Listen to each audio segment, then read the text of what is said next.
Uh, Sorry for that. It's due to poor network. Now, let me go to the next question. This one says, say going by your teaching, sir, of last Saturday, in situation where there is no friendship in marriage, what is the best option? A situation where there is no friendship in marriage. Because remember, in my teaching last Saturday, I spoke about friendship. That the first thing that you should do in any relationship is to try and be somebody's friend. If there is no friendship, then there cannot be uh, any adjustment. Because we spoke about one of the ultimate reasons marriage failure, inability to adjust. Now, if there is no friendship, you cannot adjust. There are some, and I remember saying in my teaching that endurance is not adjustment. The fact you are bearing, you are enduring, does not mean you are adjusting. But every time you are enduring is just for a time. It's going to be, it's like a time bomb. It's going to explode at any time. Praise God, it's going to explode at any time. So, he said, in a situation where there is no friendship, what will happen? It's a very dicey and a technical question. Am I saying you should go and divorce? No, I am not saying that. Am I saying you should die? No, I am not saying that. Now, if there is no friendship and it can never be attained, one person is definitely going to suffer. One person's health is going to suffer with time. Now, people get to attach to children when in marriage, and I discovered that these children are visitors. They will leave after some time, and when they leave, the man or the woman need to cleave out to something. That's what leads some men to go and marry other wives. That's what leads some women to say they have to be living where their daughters or their sons are. They will have to stay with their husband because they are not friends. I once told somebody that who told me that the mother-in-law was in his house for almost 6 months. And I said, your mother-in-law is in your house for about 6 months. Say yes. That she came for a mugo. Now I spent 3 other months. And I said, in a marriage where husband and wife are friends, no woman can even leave her husband for 3 months for any omugo. It's not possible. You cannot leave your husband for 3 months for any omugo if people are friends. But you are able to do that because people are not friends. So that is it. Because some people marry for different reasons. They marry because they needed a child. Some people marry because they feel they are right. But when you marry because you needed a friend, there are so many things involved because you start thinking of your future, start thinking of your health, start thinking of when you get old, what is going to happen to you. How are you going to be living a life of isolation? Are you going to live alone? So now the person is asking, when there is no friendship, a lady actually asked this question. When there is no friendship in her marriage, what should she do? It's always easier. It can develop. It can develop if you are able to address the focal point of the marriage. Those things that might have caused the problems in the marriage. But the first question is, was there ever friendship? Was there any time in your marriage that it was a form that you and your husband were throwing your body on each other like friends and you were having good discussions like friends? Was there any time like that? If there was a time like that and it's not there now, it means something has happened along the line. So, amen. But if there was never a time like that, that you have always lived in an official marriage, a life whereby you are just official, like you're working in the office, that's how your marriage has always been, is going to be a little bit challenging. So it means both parties will need counseling. It means both parties have to sit down with a marriage counselor to really discuss what they want, how they want it, then to see how they can work things out. Because in Genesis chapter number 2, verse 24, it says, they two shall be one flesh. So it's not all about one person, it's about the other person.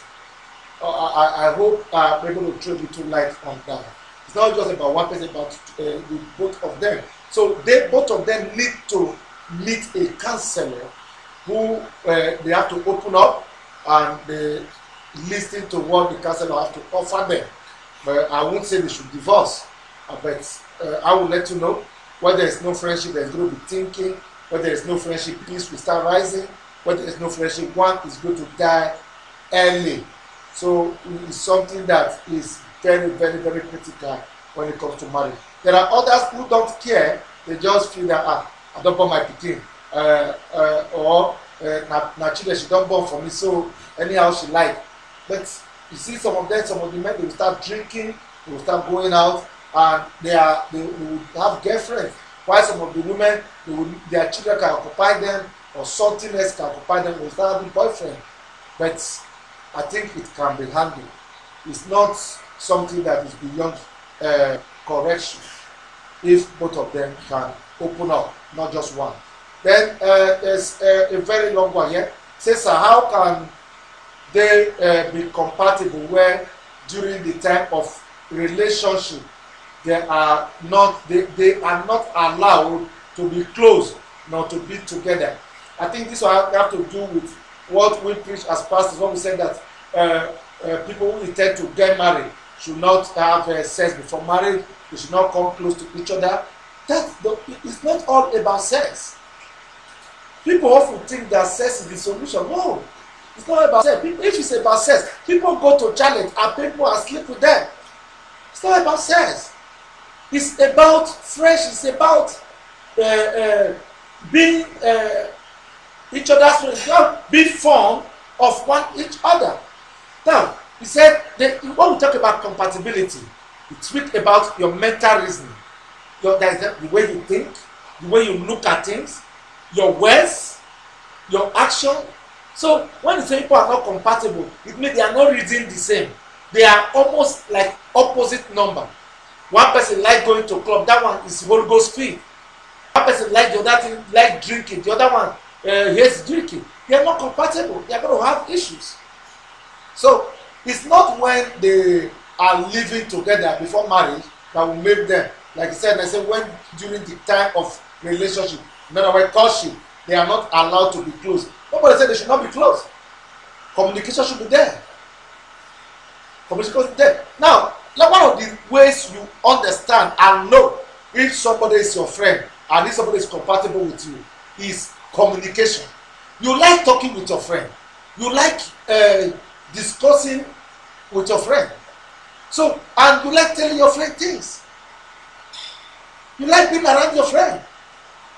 So, if to know in courtship, when you discover that you are somebody, you are not really talking, you cannot spend hours to discuss. You are not compatible. You are not compatible. So, it's better to even end it than to continue in such a relationship, because it's not going to work when you end up in marriage. So when people are not friends, they can never be compatible. If they are not communicating, they cannot be compatible. And it's their compatibility. In other words, when they listen the same. When people are discussing, they have to discuss aligned. Their discussion must be aligned. It's not like somebody is speaking from Jamaica, another one is speaking from Europe, speaking from Nigeria. No, they must be able to think a little bit alike. They must be able to understand each other when they are communicating. That is compatibility. Praise God. So then he went ahead. And they said, but if the lady is to visit the man, they will escort. Nobody is escorting anybody to visit. When we were in deeper life years ago, they used to do it. Sorry, I'm calling the name of church today. I don't like doing it, but when we're there, they like doing it. They have to escort a brother to the house of the sister, escort the sister to the house of the brother. That is not what will make them not going to sin. It's not only when you have said that you have committed a sin. They will not even sleep with each other. But when the man have lost after, they have already committed the act. So monitoring them, they are following them about, that does not mean they are not going to commit sin. No, that is not the major thing. But the issue here is Are they communicating? Are they communicating? So if they are not communicating, if they are not free with each other, it means they are not compatible. So even when they go into marriage, that's how it's going to be.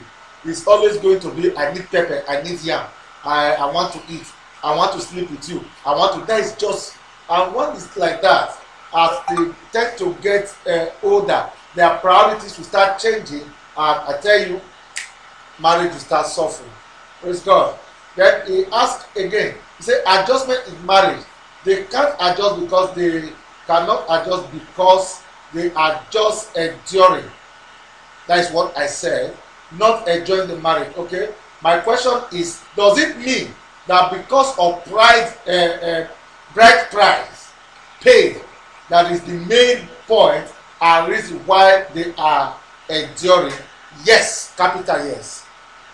Capital yes. No, I said this during that teacher Saturday, that the thin line holding some marriages is just the bride price. That's the thin line. So now, if you are dating somebody, there's no bride price, you can either say, no, enough is enough. I'm quitting now. You send a message, I don't want to see you again. You start picking the person's call. But when marriage is involved, it's not as easy as that, because a bride price has been paid. So many people were involved. So the way you involve people when you were getting married to the person, that's how you involve people when you want to divorce the person. So it's very difficult. Very, very difficult. It's not a cast of stone. So when you talk about what you say now, bride price, yes, it's a factor. It's a thin line holding the marriage. It's a thin line. That is why, because of that bride price, the woman can endure in pain, the man can endure in pain. They cannot just wake up and just take a decision. No. The bride price is a very big factor. It's a very, very big reason why people enjoy marriage short. When people are getting married, most mothers tell their daughters to endure, to bear. They say bear, marriage, and they bear.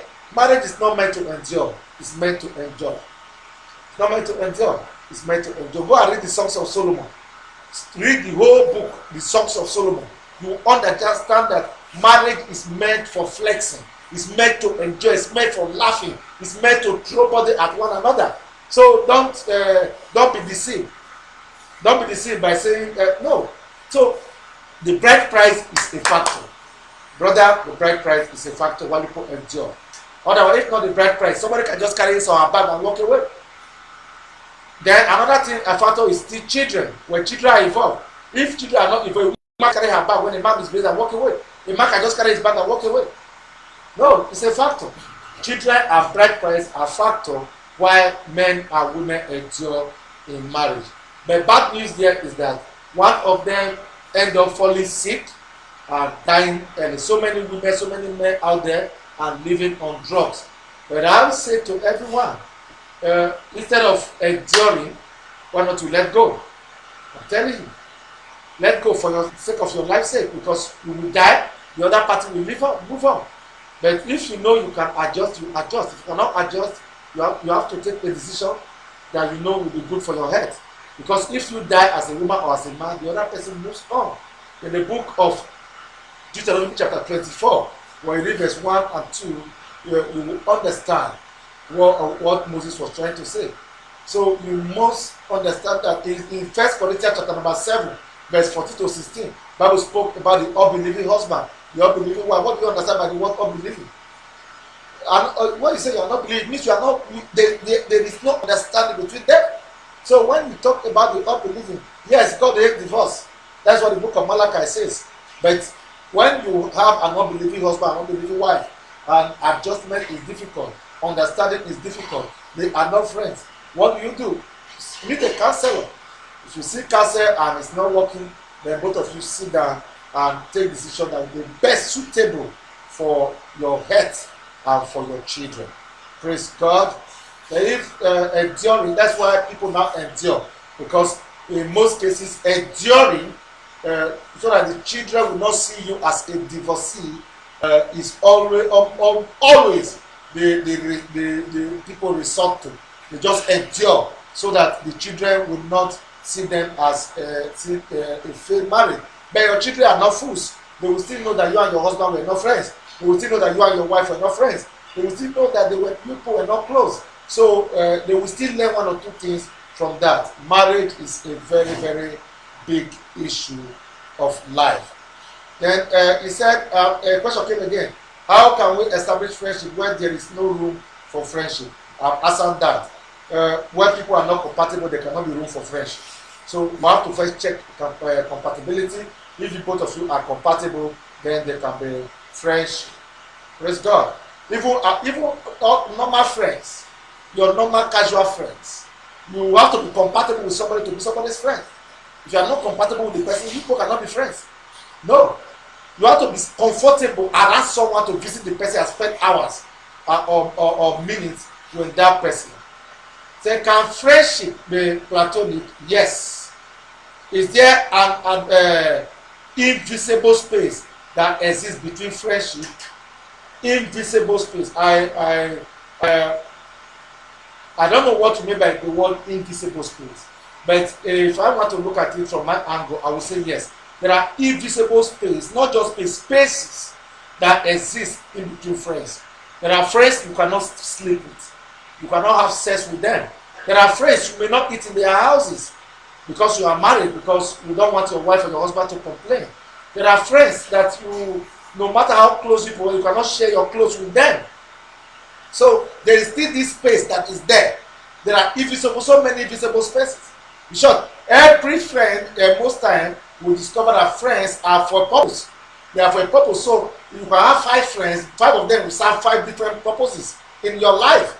So it could be platonic. Then he asked a question again. Can best friends fall in love? Yes. 100% yes. Best friends can fall in love. In short, best friend can fall in love and have the sweetest marriage. Why? They already understand each other. They are already fond of each other. They are already living together. They love being around each other. In short, it's better. So I said it in my teaching at the beginning of my teaching that day. That marry your friend.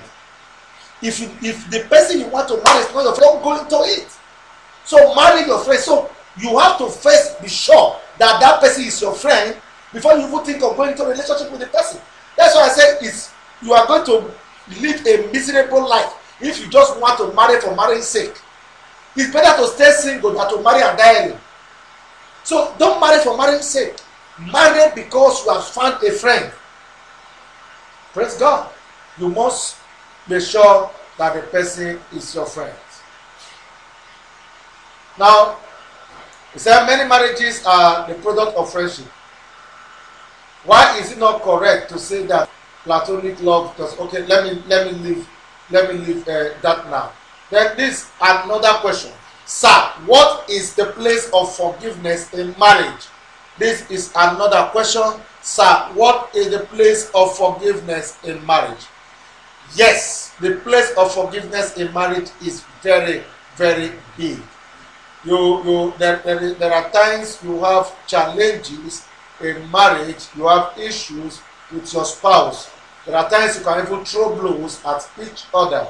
There are times it will be verbal insult or verbal exchange of words. There are times it could just be emotionally discharged. But either way, then someone felt offended at the other way. Yes, there could be forgiveness. That is what the Bible teaches us. We forgive one another because so that God Himself can forgive us. But there's something I want you to understand. If a thief comes to your house and kill your wife, kill your children, and the thief tomorrow is looking for a house, you have built maybe you are living in an apartment. Let me use you are living in an apartment, and a thief came there, killed your wife, killed your children, and you survived. You now went and built a house somewhere, and you were looking for tenants, and one of those thieves you were able to identify that now came there. Now he has repented. He's now born again. He's now a pastor, or he's now born again. He has repented of his sins, but he came there to rent a house. Will you give him house to rent? The answer is no, because the presence. Every time you see him, he will remind you of your wife and your children that he killed. But you will forgive him. You tell, I'm forgiving you, but I will not give you house to rent. I don't want you to stay close to me. Apostle Suleiman said something. He said, forgive, but do not give room for the person to repeat what led to you forgiving in the first place. Do not give room. Somebody slapped you. Then he now says sorry.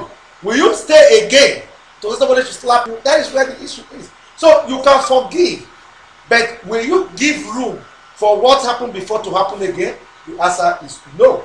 You forgive and move on with your life. So in forgiveness in marriage, you can forgive if the other person adjusts and fail to do the other thing again. There's no need going back to it. But there are people that cannot adjust. They will keep doing what they have been doing before. It's part of their life. If you cannot cope, then take a decision. Meet your counselor. Meet your counselor. I can book time. Call me. I can book time between you and your spouse.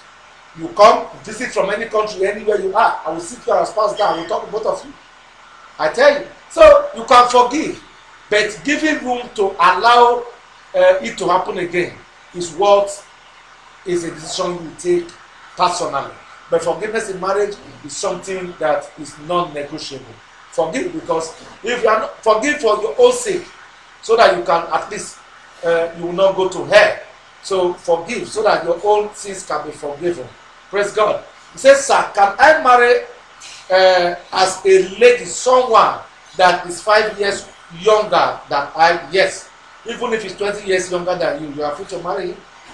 You are free. Age is nothing when it comes to marriage. Irrespective of your age, irrespective of your race, it doesn't matter. Your color doesn't matter. Marry anyone you wish to marry, irrespective of your age. There are times a woman will be older. There are times a man will be older. There are times either way. What matters is if people are compatible, then if you are compatible, you could become friends. People become friends. People become. You cannot fall in love. Once there is love, look. You will still call the woman, the man, your love. It's your love, irrespective of your age. Whether you are younger or you are older, as a woman, the man is the head of the home. Whether he's younger than you, doesn't matter. From the day you agree to marry him, then he becomes your head. That is what the Bible says. So you can marry somebody that is 5 years younger than you are. It's just for you to be able to understand. Put the age aside, see him as your father, as him as your mentor. Hallelujah. Then this another question. Says, sir, I am a lady. I had 2 children before I married, but I didn't tell my husband. I have 2 kids for him now. Now my eldest daughter wants to tell him that she is not my sister, but my biological daughter. What do I do? Wow, this one is a very, very tough one. The woman said, you are a lady, so you did not tell your husband that you had children, 2 children before you married him. Now you had 2 children for him. Now your daughter is now saying, want to tell him that she is not your sister, but your biological daughter. Maybe in your case, maybe you had the child while you were very, very young, maybe about 13 or 14 years, and your parents took care of them. A mistake has been made already, but I want to tell you this. Only one solution: love. If your husband loves you, if you tell him, he may be angry, but he's going to accept. It's just for him to accept the children as his own. And if he says he's not accepting them, that he feels that, because there's already a breach of trust. And as it were, if you want to look at it from the spiritual angle, there was never marriage, because the marriage was built on deceit. That marriage was built on deceit. But if people are falling in love with each other, then tell him. Someone call it. If you tell him, then if you cannot tell him, tell your daughter, okay, you have to go and tell him. Then when you come and I say yes, he told me I was coming to tell you, but I could not someone call it to tell you again. It's true. Then let him take the decision he wants to take. Then if there is love, he might be angry, but he will forgive and accept the children as his own. But if there is no love, we can capitalize on that and end the marriage. It's part of the past that is not catching up with you. So you have to accept it either way that comes. But first find out if your husband loves you. If he loves you, then someone call it to tell you. Now, it can happen to men too. The man can have children without telling his wife. for reasons best known to them. You had your reason. You did not state here the reason why you did not tell him. You may have had your reason, and I won't crucify you for that. You may have be a family decision. I won't crucify you for that. No, it's past. But the thing now is that the children did not die; they are alive. So it can still happen to a man too. That a man had children did not tell his wife. It should, if he not tell his wife get to hear later. Should the wife kill the man? No. Should the man leave the marriage? No. If there is love, the woman can decide to leave. The woman can decide not to accept the children. But if you say it's not accepting them, she's now aware that they are your children. No problem. Keep your marriage and move on. If there is love, then you people can resolve it and accept the children, bring the children to the house, and live with the children as if nothing evil ever happened. He's going to send a message to the children. He's going to send a message of love to the children. The Lord bless you. I want to believe, I think I'm able to answer that question for you too. But I have sent you a message that you should forward your number to me. If you cannot call, I would like to speak with you. The Lord bless you. Then this one is, okay, I actually got this message on WhatsApp. I'm going to call you. I said I'm going to call you. I'm going to call you. So I got this message on WhatsApp. Then this one is this. He said, what is the right age for marriage?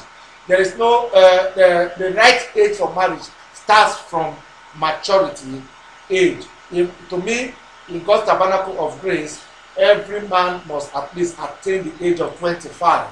Every woman must attain the age of 21 before we think of wedding them. We don't wed children because people can jump into marriage and jump out. Somebody should experience little things about difficulties and challenges and the good side, bad and good side of life before going into marriage. There's no right age. You can marry at 50, you can marry at 30, you can marry at 40. But the thing is this, for women, the age have to be a factor because you get to a particular age when you go into menopause, you can no longer have children. But there is no, you could adopt. We are not against adoption of children. But I advise that the right age should be between the age of 21 and 40 as a woman. 21 and 40, you should try and marry. Then as a man, between the ages of 25 and 40, you try and marry. So that you will not be training children at old age. It's not good at 70, 65, 70 that you are still paying school fees. At 65 years, you are paying school fees. It's not a good thing. You will not be able to enjoy your retirement age. So try to marry early as you can. But do not marry except you are qualified. What makes you qualified to marry?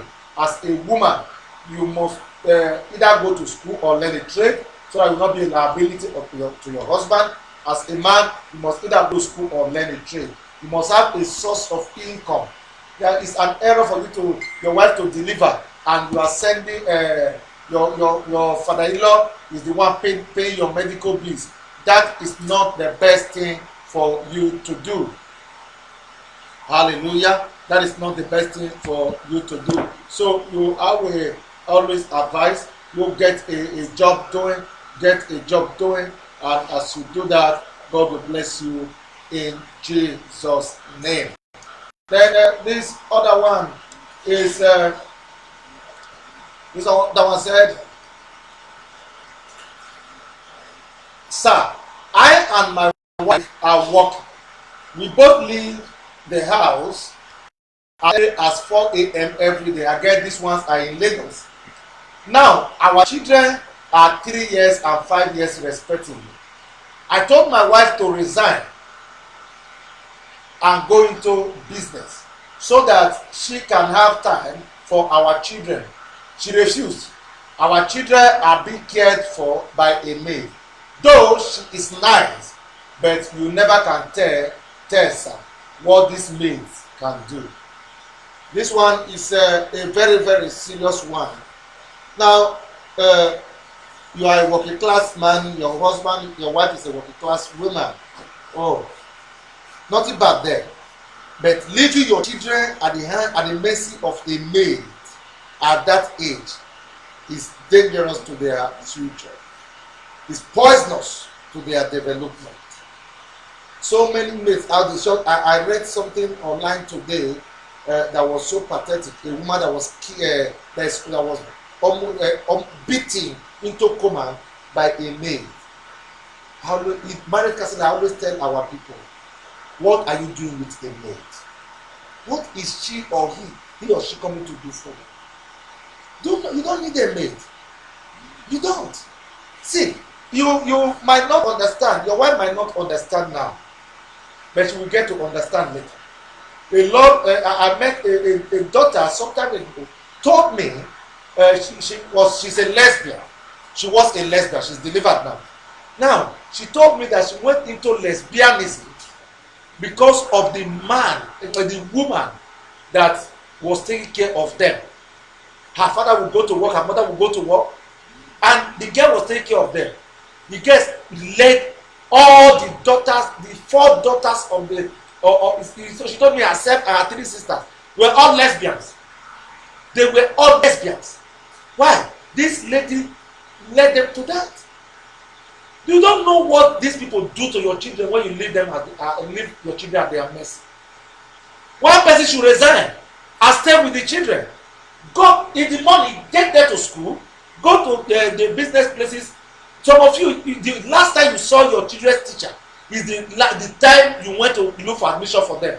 And you went there with your maid and introduced your maid to the proprietor or the teacher. And this is the parent will bring them to school. This is the parent will come to carry them. They've not seen you for the past 4 years. Your maid is the one that attend PT everything.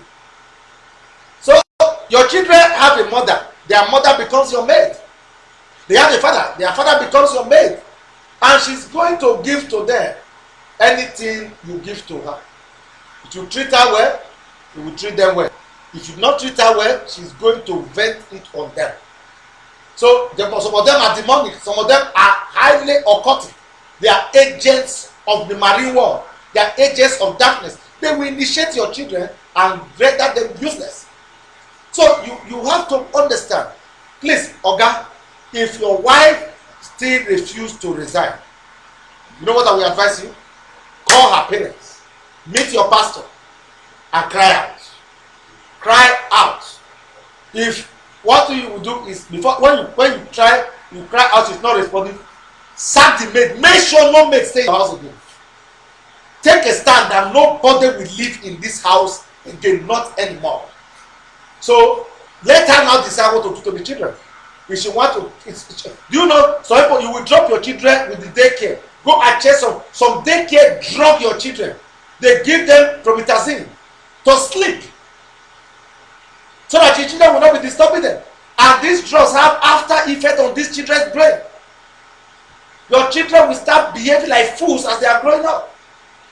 Oga, madam, go and take care of your children. Praise God. Try to take care of them. So, sir, let me say this to you. Please meet your father in the Lord. Meet your pastor. Then if your pastor talk to her, she's not ready to take it, call both parents, call your parents and call our parents. Both parents, 6 of you should sit down and discuss it. If she's not ready to adjust, I will say sack the maid. Sack the maid immediately. And when you sack the maid, then you can there are times you have to now act like a man to see if she will bend. But some women will not bend. If you tell her now, she will choose whether to keep the maid or to end the marriage. She can decide to pack her law. She says ending the marriage. She was not ready to pack before. But if you tell her to choose, then she might decide to let the maid go so that she can keep her marriage. I just hope this has answered you a little. Then this one say, so I said, well, I think I answered this question a little before I answered it. Say, what is friendship in marriage, sir? Can one develop it if it's not there? Yes, it can be developed if you people become compatible. There must be compatibility. People must start communicating. You must reason together. You must think alike. You must reason alike. Let me tell you something. There are issues that will come up. I will think of my father in the Lord, of blessed memory, Reverend Dr. Peter Enike Eisner. Now, who passed on in 2011. Now, I will say this to you. There are issues that comes up. I will sit down and I will ask myself, if Papa Enike was here, what will he do? So you have to start thinking that way too. Then let's see if you can this how will my wife reason, how my husband reason, how my husband do things, how my wife do things. Then that can help you. Then this other question is, let me see if I can take two more before say, sir, how can I marry my vision with that of my husband? How can I marry my vision with that of my husband? Very simple. The first thing is to understand your husband's vision. You should understand your husband's vision. To marry the two will not be difficult. But if the two visions are not connected, they might be difficult. So you either adjust your own to suit your husband, but both of you can sit down and check the two visions, which one is best for the family, the one that can help the family more. So the one that helps the family more should be the issue. The one that will help the family more, that will be of a greater help to the family, should be the one that both of you join hands to build. And if both of you are building it, both of you must make an impact in that. Let me take ministry for example. If maybe your husband is a general overseer or your wife is a general overseer and you want to marry, you must be able to see your impact in that job. In business, you must be able to see your impact. You can go back to school to learn how you can make improve for your husband's vision and connect to it. Yes, you can marry your vision with that of your husband, and they will run together and make the family become fulfilled. Because there is no vision that cannot be interpreted from the other vision. I don't know if you understand that. There is no vision that cannot be interpreted from the other vision. In other words, every vision can be interpreted through another vision. So you can marry both of them together. Very, very simple. I think on this, I would have loved to talk more on it, but I'm going to do a message on it. How to marry vision with the vision of your spouse. That is a topic I would like to speak on if I am able this coming Saturday. Praise God. Then I think that is the, okay, this one said that what is the place of mother-in-laws in marriages? Because my sister lost her marriage to bad mother-in-law. Place of mother-in-laws in marriage is very, very simple. This man and woman, Bible says they shall leave their parents and shall cleave to each other. That's what the Bible says. So your mother-in-law space ends after the marriage. She does not have space there. She does not. She does not have you mother-in-laws allow your children to marry. They don't have space there. You cleave to your home, you cleave to your husband, you cleave to your wife. That's what the Bible says. That's why there are people who call mommy's children. That's what I told one of my daughters years ago. I said, this guy you are dating is mommy's boy. When you marry mommy's boy, you are in trouble. Don't marry mommy's boy. Because when you marry mommy's boy, when he wants to give you money, you go and ask the mommy. You want to buy clothes for you, you go and ask the mommy. When you cook, you say, my mother does not cook like this. Anything you do, you want to compare you with her mother, with his mother. So the same thing with the other side. There are men. If you marry mommy's daughter, it's the same thing. She will be coming to the house every day. She will be cooking soup from her house and be bringing to your house to give to her daughter to serve you. She will come and cook all manner of soup and say she came to help people to cook. So that is mommy's daughter for you. So please, don't marry mommy's daughter and mommy's boy. Please, let them grow out first. Let them grow.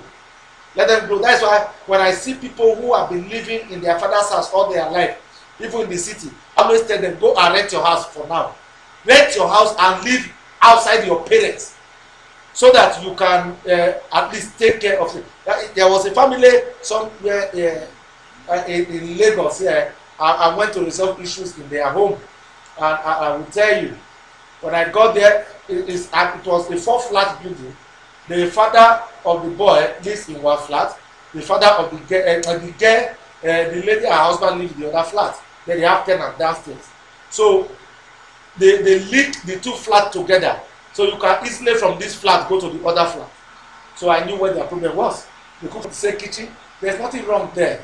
But the mother-in-law at times will shop to an extent that the mother-in-law came and knocked a door one day that you want to kill my son with sex.